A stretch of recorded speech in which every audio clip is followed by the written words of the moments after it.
Learning about the way in which parameters affect graphs, translations, and other sorts of transformations can be very confusing. A very good way of learning about this is to use a graphic calculator that is capable of showing dynamic graphing.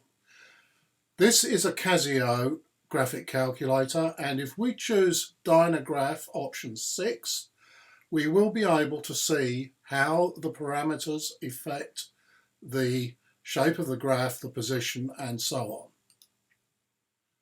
We begin by entering the function that we're trying to graph. This is done very much similarly to the way in which you enter it for normal graphing. I'm going to enter the function x cubed.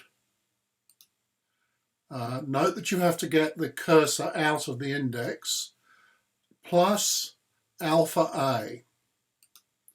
A is referred to as a parameter, and its value will affect the way in which the graph appears.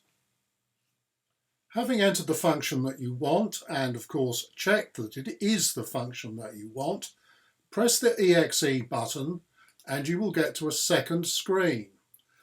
This is where you can set the parameters for what you want to view on the screen. These are now editable. I currently have A set to be -2. I'm going to set this and we will move on to see the full set of settings. The parameter A is now set to start at -2 and to end at +2 and to step at 1. I will execute this now. The last step is to press the F6 key that will activate Dyna. This is the dynamic graphing capability that is so useful in this model of calculator.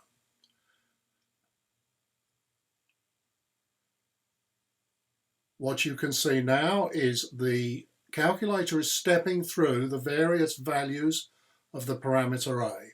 Starting at -2, going up in steps of 1, we've now reached 2, and the whole thing will go back in reverse.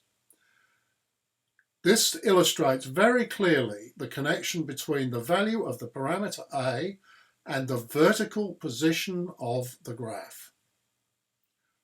As a second example, I will delete the function we've just looked at using F2 to give me a blank screen, and I will enter the similar but importantly very different function brackets x plus alpha a, close brackets, to the power of 3. Execute this and we will now have a look at the variables we've set. Well, they seem to be similar to the settings that we had before, and this is indeed what we want, so I will execute that and we will press Dyna and we will see the result of this. Now on this occasion, note that the graph is now translated left and right, but it's important to have a look and watch what happens as the variable, the parameter A, changes from +2 to +1 to 0 to -1 and to -2. It is using this facility that you will gradually get used to the quite difficult concept of the direction of these transformations, and once you've done that, you will be in a much better position to answer questions on this topic.